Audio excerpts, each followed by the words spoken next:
Have you ever been scrolling through your phone, looking at what your friends are up to, and just had one big question pop into your head? Right? You see people your age, sometimes even younger, and they're buying houses, they're taking these amazing vacations, eating at restaurants where the water isn't even free. And it can feel like no matter how hard you work or how carefully you save, you're just constantly falling behind. Well, I'm going to let you in on a little secret. Exactly. So let's dive into this, because what you're seeing online is a really carefully built illusion. And today, we're going to pull back the curtain and break down the reality behind all that social media magic. First off, let's just say, that feeling, that sense that you somehow missed the memo on how to be successful with money, it's completely valid. And it's kind of by design. This probably looks familiar, doesn't it? You open up your phone and bam, you're hit with this highlight reel of what success is supposed to look like. And while you're maybe staring at your own bills, wondering how groceries got so darn expensive, they're smiling. But here's the crucial thing to remember. You are so not alone in feeling this way. Check this out. 55%. That's how many millennials say they're living paycheck to paycheck. We're talking millions and millions of people who feel that exact same squeeze you do. So, if the reality for most of us is financial strain, why does what we see look so different? Well, that brings us to the main culprit. You know, that huge gap between what you feel and what you see? It's basically manufactured in the world of likes and shares and perfectly curated posts. And this has created a very real psychological thing. It's a term called money dysmorphia. It's basically that feeling of being broke or falling behind, even when your bank account and your budget say you're actually doing okay. It's like a funhouse mirror for your finances, and it gets distorted every time you compare your real life to someone else's online illusion. And look, this isn't some rare, niche feeling. These numbers are just staggering. Almost half of Gen Z and millennials say they experience this disconnect. It's basically become an epidemic of feeling financially inadequate, and it's being manufactured right in our feeds. This quote just hits the nail on the head. The feelings are completely disconnected from the actual facts. It's an anxiety that's being sold to us, one scroll at a time. And this anxiety has a name you're probably pretty familiar with: FOMO. Yep, this fear of missing out is an incredibly powerful driver of spending. I mean, as you can see, it affects nearly 7 out of every 10 young people.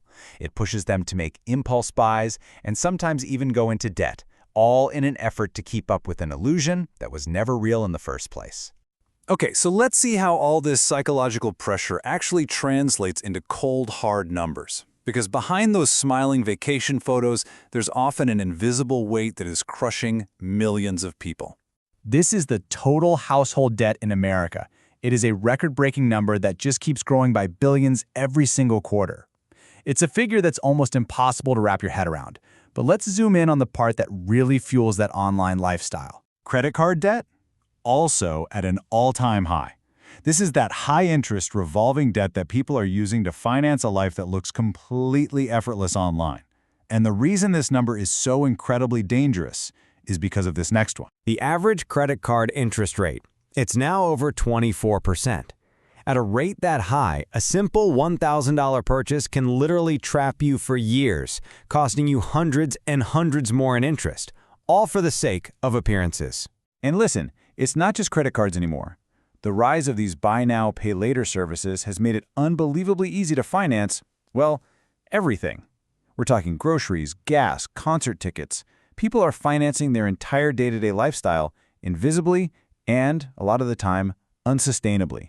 So beyond our own personal debt, there are these huge economic forces at play that are making life just fundamentally more expensive. It's not in your head. You really are facing a systemic squeeze. Okay, just look at this slide for a second, because this is so important. The exact same $500,000 house costs $1,200 more per month today than it did just a few years ago. And why? It's not because the house got better. It's because the cost of borrowing money, the interest rate, more than doubled. This whole new financial reality has pushed major life milestones back by an entire decade. In the 90s, the average person buying their first home was 28. Today, they're 38. The goalposts have literally been moved on us. And this number right here just drives the point home. It has never been harder in modern history for someone to buy their first home. So if you feel like that dream is out of reach, you are not crazy. The math has completely changed. Okay, I know. All of this sounds pretty depressing. But this is the part where it all turns around. Because the solution isn't about learning to run faster in the race, it's about getting out of the race altogether. This right here is the key. True financial success is not about having what your neighbor has or what your friend posts on Instagram. It's about building a life where you're not constantly comparing and wanting and chasing. It's about focusing on your own numbers, not someone else's highlight reel. And here's a number that totally redefines what it means to be ahead. More than half of all Americans cannot afford a simple $1,000 emergency. So if you have a budget, if you have an emergency fund, and if you're investing even a tiny bit, you are not behind. You're actually ahead of the majority of people. So here's a really powerful mental trick you can use to reclaim your financial power. The next time you see something you really want, save up the cash for it. Once you have the money, take a second. Acknowledge that you can buy it, you have the power, and then choose not to. You'll find the real power isn't in owning the thing, it's in having the choice. And then you can invest that money instead and watch it grow into real freedom. So, I'll just leave you with this one final thought. We're always told that freedom is about accumulation, getting more stuff, bigger houses, nicer cars, but maybe, just maybe, real financial freedom is the peace that comes from getting out of that race, being happy with your own progress, and realizing that the ultimate luxury is not needing to prove anything to anyone.